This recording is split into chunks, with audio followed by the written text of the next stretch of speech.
Oh man, you guys, this is one I wanted to get my hands on for a long time. Today, on an off-road test ride of the TW200, probably the most charming dual sport bike ever made.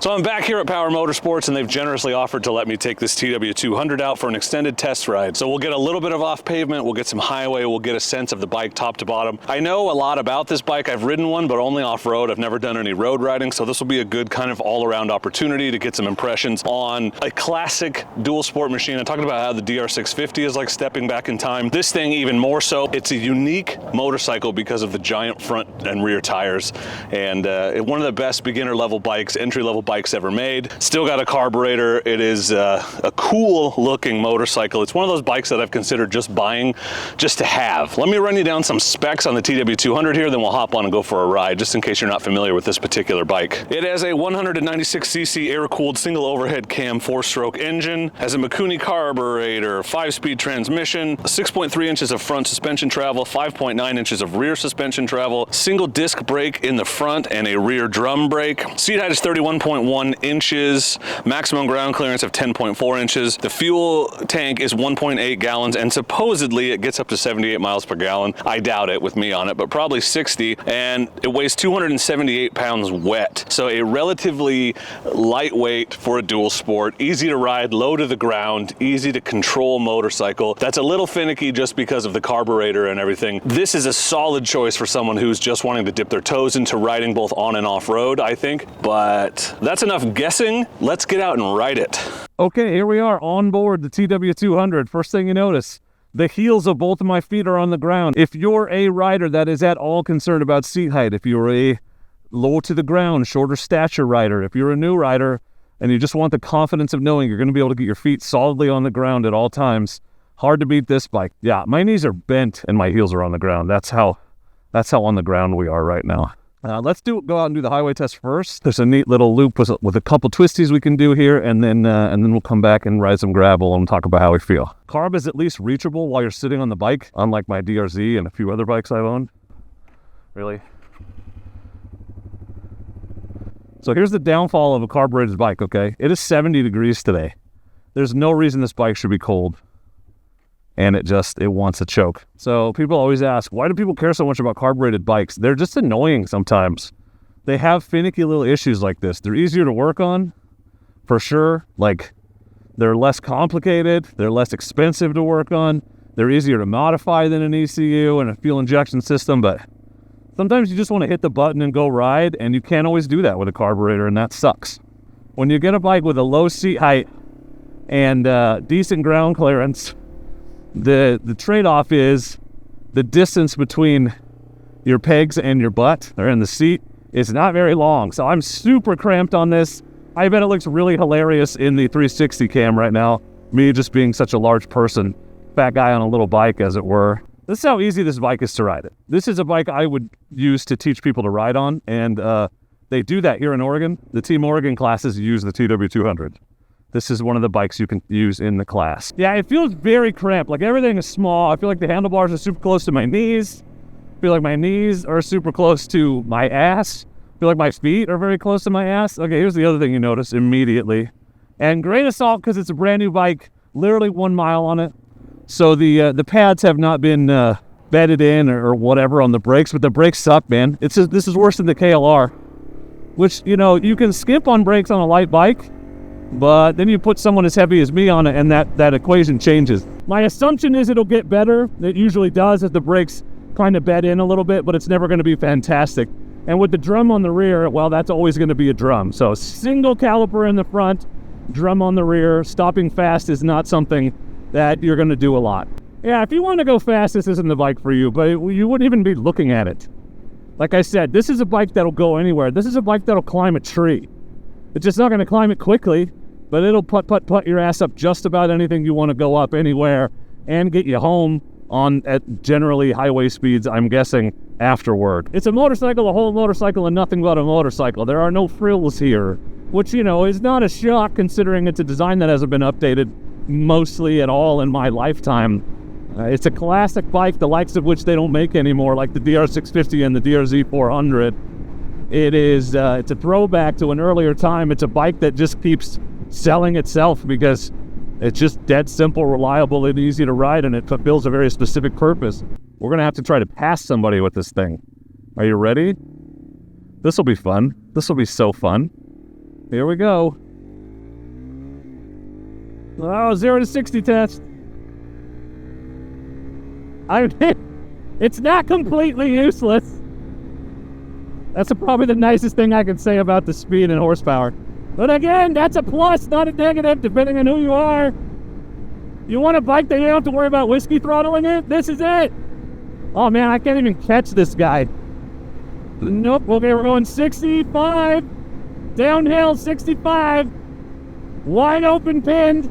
I'm in a full tuck. 65. No, I can't do it. I can't do it. I can't even catch up to him to start passing him. I would love to take this out on some trails and tear it up. Yeah, this is my twisty, and I'm sad because I'm stuck behind this guy. I want to see how fast we can go. Not that fast, because trailer boy.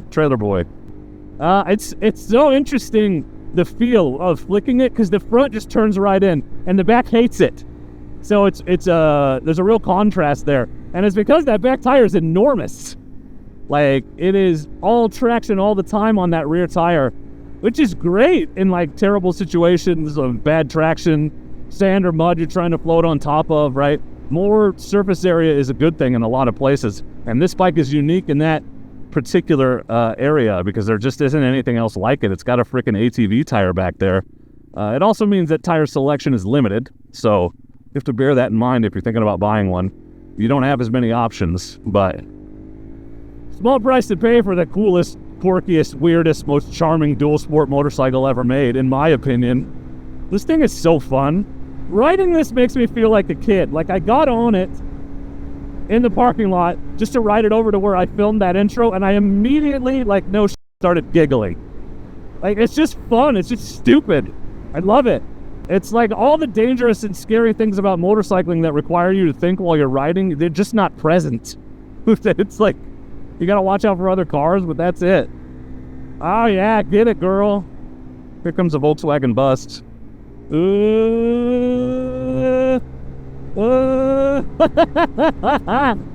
Would this bike be fun to supermoto? Probably not, because it's not very powerful, but I could see the appeal. All right, let's leave the pavement.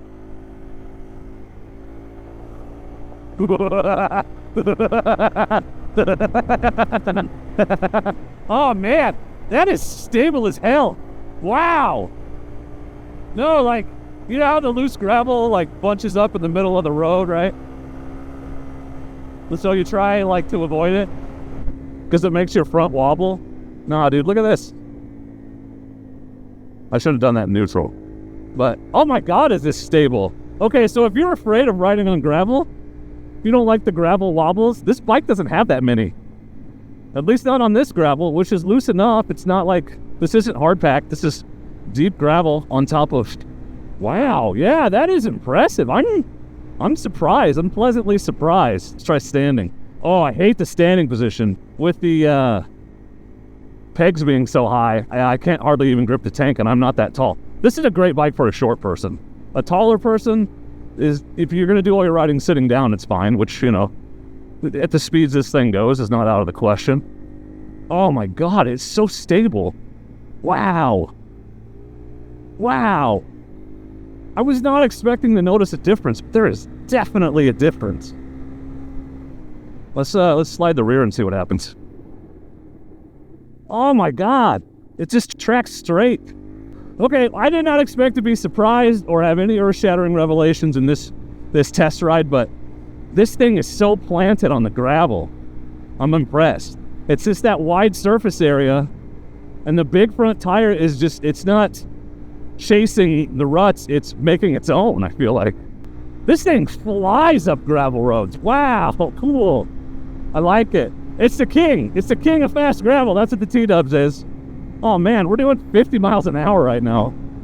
I was doing 60 a minute ago. Yeah, look at that. I mean, for legal purposes, power.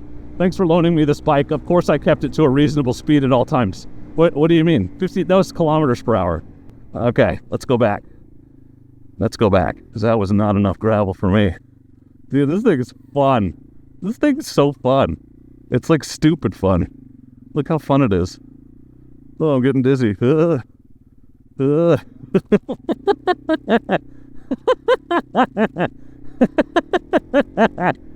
Oh my God. What a silly little bike. I'm so glad this thing's still around. I'm so glad they're still making it. Say what you want about not innovating and creating new models and all of that, but this bike is just great. And I'm glad that all the generations get to experience it.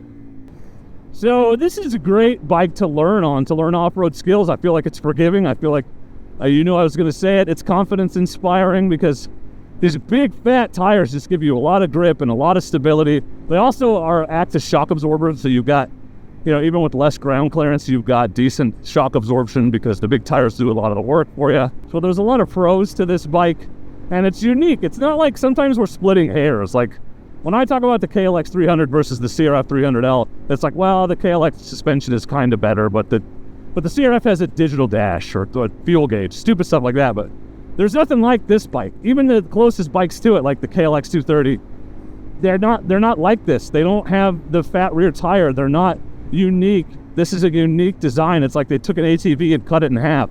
After spending some time here on the TW200, I have to say two things.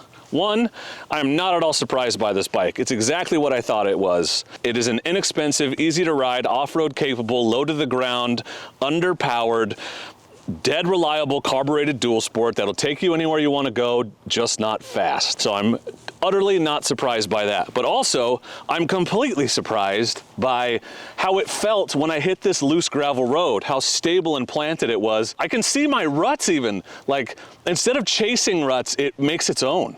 I can see where my tires went both times I hit this road. Now, maybe that's something unique to this road today. Obviously, I don't have a ton of time on this bike off-road yet, but I've ridden this road a ton of times. I do all my test rides out here, and I've never felt that before. So I will say this first and foremost: if you're a person who gets nervous on gravel roads and you want to ride gravel roads faster and the wobbly wiggliness of gravel concerns you, this is a great bike because it barely has it. It's super stable, unbelievably stable. I was trying to get it to screw up, like switching back and forth, going over the thicker gravel in the center and not having any luck. So very stable, very easy to ride, very confidence-inspiring motorcycle. Now, on the road, it is a scooter that you can take off-road. It's a very capable scooter, and it's about the same price as a lot of the scooters out there, so that makes sense. It's easy to maneuver, it's easy to get your feet down, it's easy to stop and go, it's easy to park, it's easy to, if you need to hop over a curb or a small section of grass to get to a parking spot, this would be a great bike for that. I love these little bikes as like city commuters. If you live in a city, a place where you don't have to go on the highway very often, right? It's a great bike for that. And it's a great bike to then just take out in the woods in the weekend and just explore roads and trails. You can do trails on this, just not fast. Nothing that's going to require you to go fast. It's not a highway bike. It's not a long distance touring bike. It, you know, will do 55 if you need it to. Up to 60 is, it starts to get a little vibey. You saw me try to pass that RV and I couldn't even get enough speed up to catch up to him to think about passing him, which is way worse than even like my KLR, but it's not unexpected considering how little horsepower this bike has. What I think is unique and beautiful about the TW200 is that it is unique and beautiful. There's no other bike out there like this. There are bikes that fulfill the same niche, that do the same things, but find me another 200cc ATV tired, carbureted, low to the ground, wide seat motorcycle like this. Oh wait. There isn't one. There's the only bike that's like this. If I was a bike collector, and some would argue that I am, but I'm not. I work through them, make content, and sell them. But if I was a person that wanted to buy bikes to have, I would buy one of these, just to have it. Even though I know it wouldn't get ridden a ton, because I have bikes that do everything better than this, except maybe run to town just for funsies, or just like throw in the back of the RV or something. It's a great bike for that. But I would love to have one of these because it's unique. I think it's cool looking. It's the most charming dual sport that exists. And if that is interesting to you, that's a great reason to buy it, because there's no other dual sport that's going to do that for you. They all look the same. Look at the KLX 230, the XT250, the CRF 300L, the KLX 300. They all look the same. If that sameness bothers you and you want something unique, you're that kind of person, bam, this is the hipster bike of dual sports. There, I said it. I said it. But like in a good way. I just think it's super cool. It doesn't do anything better than any of those other bikes. The KLX 230 does everything this bike does and better, except maybe stability on the gravel here and look cool and be quirky. having said all that, I love this bike. I do, I really love it. I would buy one if I were a collector. It's just not quite powerful enough for what I want to do, but if you want to get out and explore the woods or the desert or whatever off-pavement terrain you have nearby, if you want to putz around the city and you have a commute, or you just want an easy bike to ride, get great gas mileage, and take you anywhere you want to go as long as you don't want to go fast, it's hard to beat the TW200. So I love that I'm utterly not shocked and 100% exactly this is what I thought it was, and also completely overwhelmed and blown away by the gravel road performance, which I'm going to do again right now as I head back to the dealership. So thanks again to Power for this opportunity. If you owned a TW200, let me know your thoughts in the comments. I know that the people that own these love them. They have a real cult following. So if that's you, let us know. Let us know how you feel about it. And of course, I'll link to Power so you can check them out and maybe hit them up. And if you do end up going to Power to check out bikes, make sure you tell them Dork sent you, so they keep letting me do this. All right, I'm going to take off, get a little bit more gravel in and take this back to the dealership and maybe do another test ride. So make sure you're subscribed so you don't miss that. But for now, and as always, I just want to say thank you very much for watching, and please do not forget to be excellent to each other. Thank you.